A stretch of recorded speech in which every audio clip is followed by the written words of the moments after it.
നമസ്കാരം. On air മീഡിയയിലേക്ക് സ്വാഗതം. സംരംഭകത്വവും സാങ്കേതിക വിദ്യാധിഷ്ഠിതമായ സാമൂഹ്യ മാറ്റവും ലക്ഷ്യമിട്ട് കേരള സ്റ്റാർട്ടപ്പ് മിഷൻ സംഘടിപ്പിക്കുന്ന innovation and entrepreneurship development centre ജില്ലാതല ക്ലസ്റ്റർ മീറ്റിംഗ് തിരുവനന്തപുരത്ത് സംഘടിപ്പിച്ചു. കേരള സ്റ്റാർട്ടപ്പ് മിഷൻ ആരംഭിച്ച സമഗ്ര പദ്ധതി വിദ്യാർത്ഥികളുടെയും മറ്റും സംരംഭകത്വ സ്വപ്നങ്ങളെ സജീവമാക്കും. സംസ്ഥാനത്തെ എല്ലാ ജില്ലകളിലും കേന്ദ്രീകൃത പ്രവർത്തനങ്ങൾ ആരംഭിക്കുകയും സംരംഭകത്വ പ്രവർത്തനങ്ങൾ പ്രോത്സാഹിപ്പിക്കുകയും ചെയ്യുക എന്നതാണ് IEDC 2.0യുടെ ലക്ഷ്യം. തിരുവനന്തപുരം എയ്സ് കോളേജ് ഓഫ് എഞ്ചിനീയറിംഗിൽ സംഘടിപ്പിച്ച ക്ലസ്റ്റർ മീറ്റിംഗിൽ Kerala startup mission senior manager Ashok Kurian Panjikkaran മുഖ്യപ്രഭാഷണം നടത്തി. കേരള സ്റ്റാർട്ടപ്പ് മിഷൻ പ്രതിനിധികളായ Bergin S Russel, Adarsh V, nodal officer Nandu Bhadran, Reshma Suresh Babu എന്നിവർ ക്ലസ്റ്റർ മീറ്റിംഗിന് നേതൃത്വം നൽകി. IEDC 2.0യുടെ ഭാഗമായി എല്ലാ ജില്ലകളിലും KSUM ജില്ലാതല ക്ലസ്റ്റർ മീറ്റിംഗുകൾ ആസൂത്രണം ചെയ്തിട്ടുണ്ട്. വിദ്യാർത്ഥി ഗവേഷക സമൂഹത്തിൽ നിന്നും കൂടുതൽ സംരംഭകരെ സ്റ്റാർട്ടപ്പ് ആവാസ വ്യവസ്ഥയിലേക്ക് എത്തിക്കുക, അതിലൂടെ സംസ്ഥാനത്തെ സാങ്കേതിക സാമ്പത്തിക നിക്ഷേപത്തിൽ ഗണ്യമായ മാറ്റം വരുത്തുക, സംസ്ഥാനം നേരിടുന്ന പൊതുവായ സാമൂഹ്യ പ്രശ്നങ്ങൾ തിരിച്ചറിഞ്ഞ് പരിഹാരം കണ്ടെത്തുന്നതിൽ വിദ്യാർത്ഥികളുടെ സക്രിയമായ പങ്കാളിത്തം ഉറപ്പാക്കുക, വിദ്യാർത്ഥികളെ സാമൂഹ്യ മാറ്റത്തിന്റെ ഏജൻസികളാക്കി മാറ്റുക, അധ്യാപക ഗവേഷക സമൂഹത്തിന്റെയും വിദ്യാർത്ഥികളുടെയും പ്രവർത്തനശേഷി വർദ്ധിപ്പിക്കുക, വ്യവസായ സഹകരണം ഉറപ്പുവരുത്തുക, മിനി വ്യവസായ പാർക്കുകൾ സ്ഥാപിക്കുക തുടങ്ങിയ പ്രവർത്തന പദ്ധതികളാണ് IEDC 2.0യിലൂടെ ലക്ഷ്യം വയ്ക്കുന്നത്.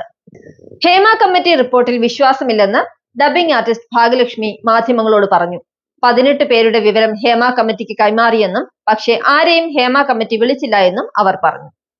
ലൈംഗിക ചൂഷണം ഉണ്ടായോ എന്ന് മാത്രമാണ് ഹേമ കമ്മിറ്റി ചോദിച്ചത്. മറ്റു കാര്യങ്ങൾ ചോദിക്കാൻ കമ്മിറ്റിക്ക് താല്പര്യമുണ്ടായിരുന്നില്ലെന്നും ഭാഗ്യലക്ഷ്മി പറഞ്ഞു. ഹേമ കമ്മിറ്റി റിപ്പോർട്ട് ഒരു വിഭാഗത്തിന്റേത് മാത്രമാണ്. എല്ലാവരെയും കേൾക്കാൻ ഹേമ കമ്മിറ്റി തയ്യാറായില്ല. ഡബ്ബിംഗ് ആർട്ടിസ്റ്റുകളുടെയും മേക്കപ്പ് ആർട്ടിസ്റ്റുകളുടെയും സംഘടനകളിൽ നിന്ന് താൻ ഉൾപ്പെടുന്ന 4 പേർ മാത്രമാണ് അവരെ കാണാൻ പോയത്. 18 പേരുടെ പേരുകൾ കമ്മിറ്റിക്ക് നൽകിയിരുന്നെങ്കിലും അവരെ ആരെയും കമ്മിറ്റി വിളിപ്പിക്കുകയോ കേൾക്കുകയോ ചെയ്തില്ല. എന്തിനാണ് സർക്കാർ ഹേമ കമ്മിറ്റി രൂപീകരിച്ചത്? സ്ത്രീകൾക്ക് സിനിമാ തൊഴിലിടത്തിൽ എന്തെല്ലാം രീതിയിലുള്ള ബുദ്ധിമുട്ടുകളാണ് ഉണ്ടാകുന്നതെന്ന് പഠിച്ച് റിപ്പോർട്ട് സമർപ്പിക്കാനാണ്. ആ റിപ്പോർട്ട് പുറത്തു വന്ന അന്നു മുതൽ ഈ സിനിമാ ലോകത്തുള്ള സകല സ്ത്രീകളെയും ഒന്നടങ്കം അപമാനിച്ചുകൊണ്ടിരിക്കുകയാണ്. ഇതിനായിരുന്നു ആ കമ്മിറ്റി ഉണ്ടാക്കിയത്. അങ്ങനെയെങ്കിൽ ആ കമ്മിറ്റി ചെയ്തത് ഏറ്റവും വലിയ ദ്രോഹമാണ്. സ്ത്രീകളുടെ പേരെടുത്ത് ആരോപണം ഉന്നയിച്ചാൽ തെരുവിലിറങ്ങും, ഭാഗ്യലക്ഷ്മി പറഞ്ഞു. ചൂഷണത്തെക്കുറിച്ച് അറിഞ്ഞിരുന്നെങ്കിൽ ജസ്റ്റിസ് ഹേമ ആദ്യം പോലീസിനെ അറിയിക്കണമായിരുന്നെന്ന് ഭാഗ്യലക്ഷ്മി പറഞ്ഞു. മുഖം മറച്ചുകൊണ്ടാണ് അതിജീവിതമാർ സംസാരിച്ചത്, പക്ഷേ മുഖം കാണിച്ചുകൊണ്ടാണ് തങ്ങൾ ഇപ്പോൾ സംസാരിക്കുന്നതെന്നും അവർ പറഞ്ഞു. WCCക്കെതിരെ രൂക്ഷമായ വിമർശനമാണ് അവർ ഉന്നയിച്ചത്. സ്ത്രീകൾക്കെതിരെ സ്ത്രീകളുടെ കൂട്ടായ്മ പ്രവർത്തിക്കുന്നു. അതിനു പിന്നിൽ സംഘടനയെ തകർക്കുകയാണ് അവരുടെ ലക്ഷ്യം. ചലച്ചിത്ര മേഖലയിലെ ലഹരി മാഫിയക്കെതിരെ അന്വേഷണം വേണമെന്നും ഭാഗ്യലക്ഷ്മി പറഞ്ഞു. ചലച്ചിത്ര അക്കാദമി ചെയർമാനായി നടൻ പ്രേംകുമാറിന് താൽക്കാലിക ചുമതല. ലൈംഗിക അതിക്രമ പരാതിയിൽ കേസന്വേഷണം നേരിടുന്ന സംവിധായകൻ രഞ്ജിത്ത് രാജിവെച്ചതോടെയാണ് സർക്കാർ പ്രേംകുമാറിന് ചുമതല നൽകിയത്. നിലവിൽ ചലച്ചിത്ര അക്കാദമിയുടെ വൈസ് ചെയർമാനാണ് പ്രേംകുമാർ. ഓട്ടിസമുള്ള കുട്ടികളുടെ സാമൂഹ്യവൽക്കരണം കടമ.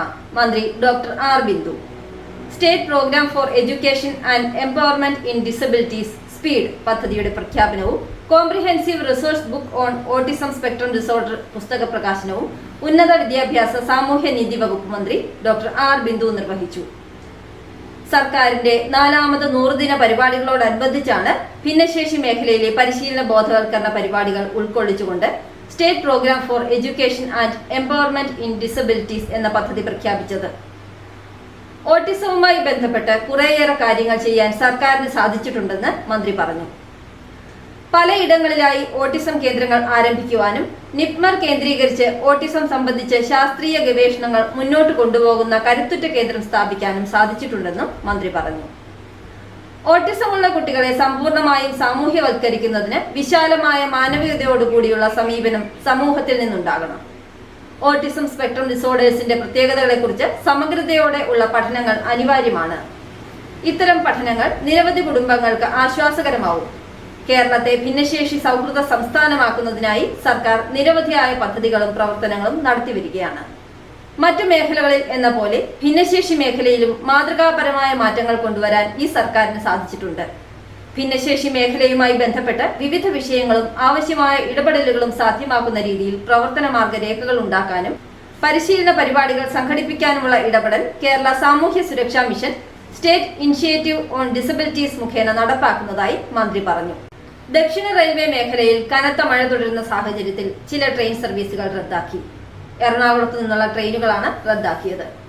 എറണാകുളത്ത് നിന്ന് ഇന്ന് പുറപ്പെടേണ്ട എറണാകുളം ഹാത്തിയ എക്സ്പ്രസും നാളെ എറണാകുളത്ത് നിന്ന് പുറപ്പെടേണ്ട എറണാകുളം ടാറ്റാനഗർ എക്സ്പ്രസും റദ്ദാക്കിയിട്ടുണ്ട്. കൂടാതെ 6-ന് പുറപ്പെടേണ്ട കൊച്ചുവേളി ഷാലിമാർ എക്സ്പ്രസ്, 7-ന് പുറപ്പെടേണ്ട Kanyakumari Howrah superfast express, Tirunelveli Purulia express എന്നിവയുടെ സർവീസുകളും റദ്ദാക്കിയിട്ടുണ്ട്. കേരള ക്രിക്കറ്റ് ലീഗിൽ ആലപ്പി റിപ്പിൾസിന് തുടർച്ചയായ 2ാം ജയം. ട്രിവാൻഡ്രം റോയൽസിനെ 33 റൺസിനാണ് തോൽപ്പിച്ചത്. ആദ്യം ബാറ്റ് ചെയ്ത റിപ്പിൾസ് ഉയർത്തിയ 146 റൺ വിജയലക്ഷ്യം പിന്തുടർന്നിറങ്ങിയ ട്രിവാൻഡ്രം റോയൽസ് 112 റൺസിന് ഓൾ ഔട്ടായി. 4 വിക്കറ്റ് വീതം വീഴ്ത്തിയ ഫാസിൽ ഫനൂസും ആനന്ദ് ജോസഫുമാണ് റോയൽസിനെ ചുരുട്ടിക്കെട്ടിയത്. ആദ്യ മാച്ചിൽ കാലിക്കറ്റ് ഗ്ലോബ് സ്റ്റാർസിനെ 8 വിക്കറ്റിന് ഏരീസ് കൊല്ലം സെയിലേഴ്സ് തോൽപ്പിച്ചിരുന്നു. കാലിക്കറ്റ് ഉയർത്തിയ 105 റൺസ് 16.4 ഓവറിൽ കൊല്ലം മറികടന്നു.